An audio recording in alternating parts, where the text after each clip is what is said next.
Brilliance Audio presents By His Own Hand by Neal Griffin. Performed by Rachel Fulginetti.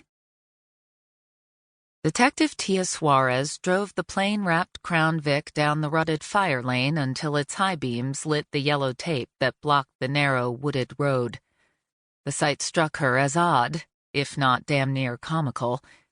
Cops and routine, inseparable partners.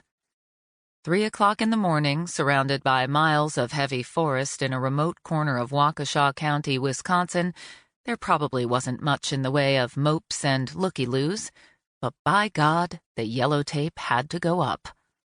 Considering the nature of the call, Tia figured it best to leave room for other vehicles to come and go. She steered her newly assigned squad off to the side of the road, but the car fought back. The power steering had crapped out a month ago just as the odometer hit 150K, and the lumbering sedan was granted a long overdue retirement out of the patrol pool. That's when some pencil-neck geek in the mayor's office got the big idea to strip off the red and blues, slap on a coat of battleship gray paint, and call it a detective car. When Tia complained to the city mechanic, he shrugged and said, "Get in line." She maneuvered in behind the lone marked cruiser and killed the engine, but the car refused to die, coughing and sputtering like a 4,000-pound emphysema patient. 20 minutes removed from a warm bed, Tia sat balanced on the Greater Milwaukee Yellow Pages, listless and still waking up.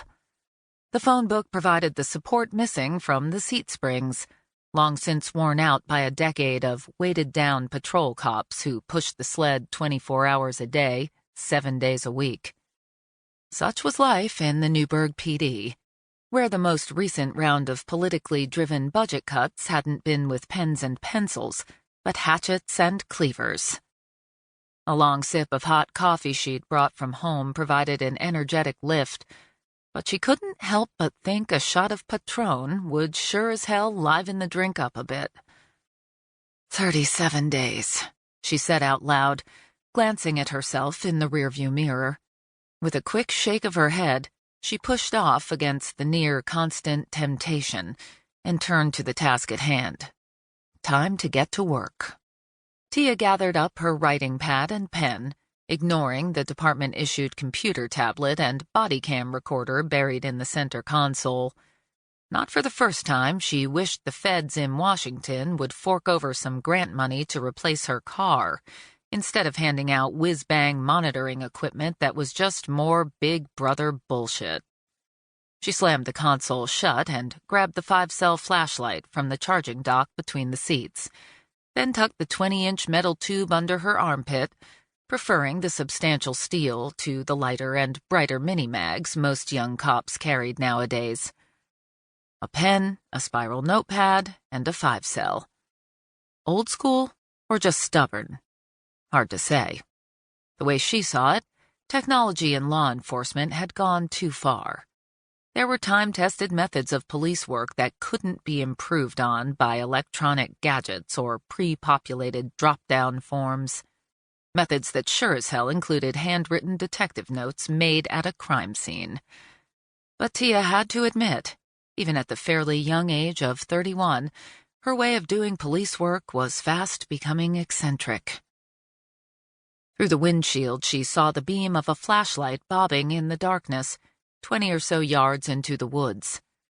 Still balancing the hot coffee, Tia used her shoulder to push hard on the door, but the tilt of the road made for a tough angle. She got her boot into it, kicked the door all the way open, and pulled herself to her feet. Scalding liquid sloshed over her notepad, windbreaker, and jeans just before the door swung back and knocked the cup out of her hand. The coffee pooled on the soiled remnant of floorboard carpet, the latest addition to the car's long list of deviant odors. Tia looked down at her soiled jacket and blue jeans, mumbling obscenities that would have her well-meaning but pious Catholic mother lighting candles for a month. She tore off a chunk of soggy pages from her pad and dropped the wet, shriveled sheets onto the pool of coffee. Good as new, she thought, looking at the now fresh writing surface. Try doing that with an iPad, she said as she finally dragged herself out of the car.